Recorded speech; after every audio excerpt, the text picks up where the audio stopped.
olimba ya proposing yawonye kala zene ze Uganda zota kasoba mwero kati lindako omuzungu ali surprised essanyu limota ate Kapale kye namwagaddeko omuzungu yambulidde naku yonna nambuyanga bwalina sukaali nambuyirange omuzungu yonna yabyogedde yagenda dda mu America yagenda amazendoza katali mu mwezi nga gumu n'ekitundu kagende naye yafunire nezo twagala okuyozayoza Kapale genda obufumbo bukwate bulungi kubanga manyi baso abeera omusajja banegana gye bakoma okugenda abangi naffe gye tutuukira gyeyongera okukola ki okweyongera n'oluganda lweyongera n'okukubiriza abasayininga recommendation bongera okugonda emitima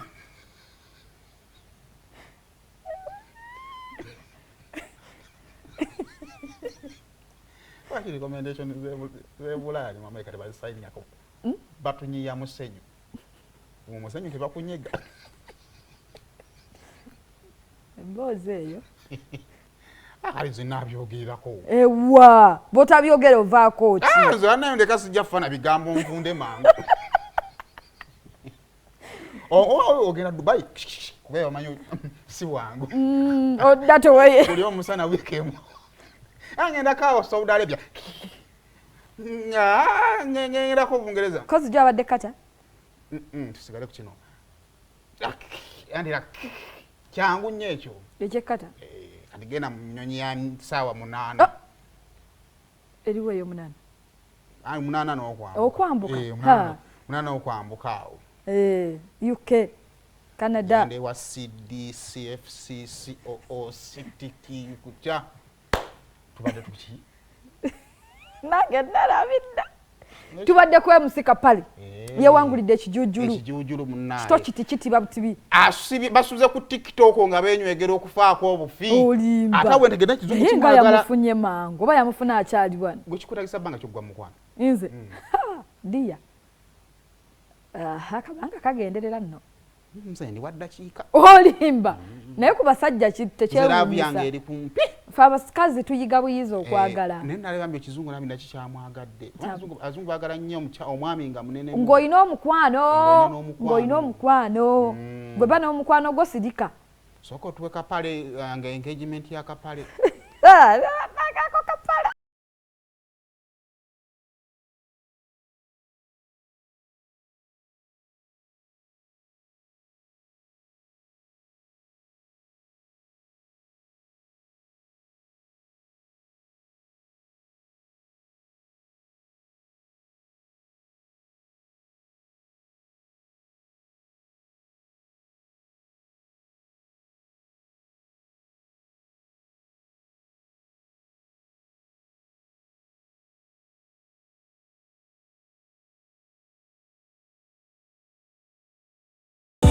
Nice. Woo! All right.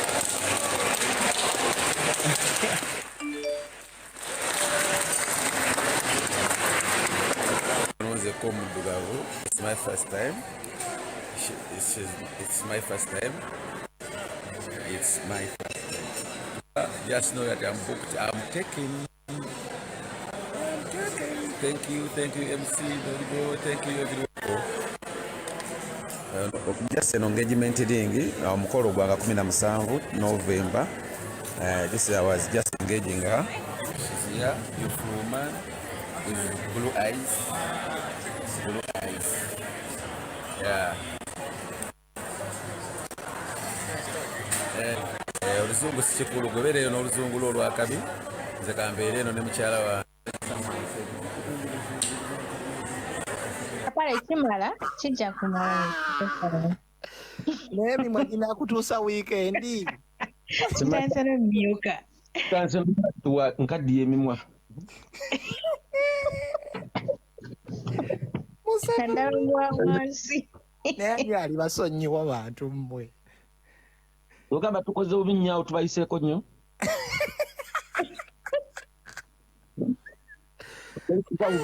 twesiza bubi nnyo ffe tusoose okweyisa obubi wano naye Kapale weebale kusoma.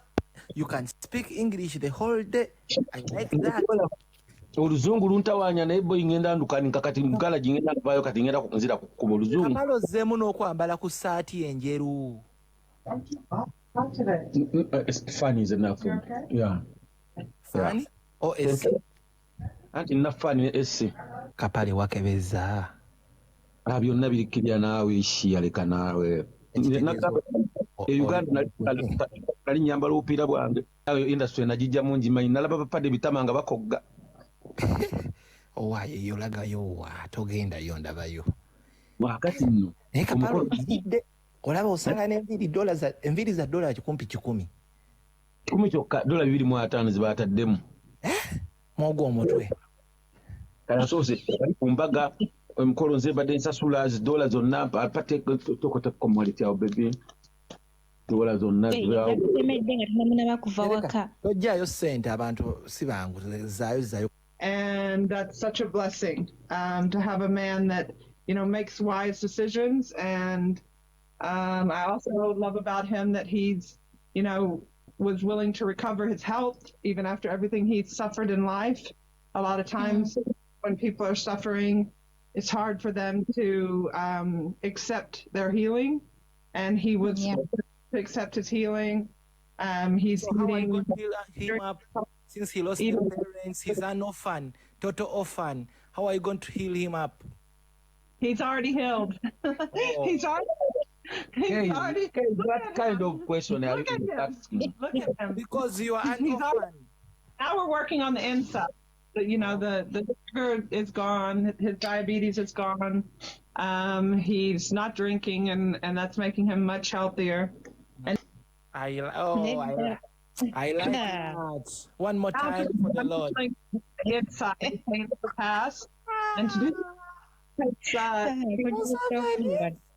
you know, the main thing I can do to make the past go away for him as far as the pain is just love him more every day and be consistent, be stable, and so he can feel safe and know that this is forever until Jesus comes, and that's going to make him more and more strong. Yes, baby. That's Bambi.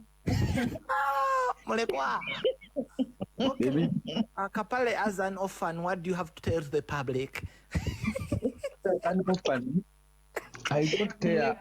As a man of God, you are playing man. Become an orphan. I'm no longer an orphan because God is there. God was there before. God is still there for me. Now I'm living with a good. Fabulwadde nagenda fa mukwano kigambi kigenda mwagala paka Yesu bwali Yesu wakati linako ababe waabwe bonna abasaba maseyo hati be masaka bwala He's often a lady with the blue eyes. Mama abali ku TV ng'omubiga Mama daddy ngobo mukoze bubi kubesuna mutabani nafadda mwana wange ndi mama akayumba akonjagala kakujja mu kyendi akakapa nesi kikulu si mukulu nnyo ekikyala myaka ngana mu 5 si mingi bantu abo batera okukula obubi ali talinga mu 2 Kapale ali mwemeka Kapale nzo kwa yingidana Kapale yingidana anakale ne naye waba agenze nnyana mu 5 ayinzo kwa yakayingirana si wadda nnyo nolaba Kapale bwanyiridde andi takuzabadi atandika gym tava ku sukundi kuchuma abadde nnyo ku gym okwo kale soko tu ku bantu kibatuwozaako bubaka abantu bamusibiridde ate tuveewo tukole abantu bamwadde ku bubaka tumwadde ku bubaka afumbe bulungi na abazungu tebaba boggolera tebabakola ki kale nikolekayo bubaka lwakuba nze nga kyamaani w'abaafumbirwa ekibiina ekyangobesa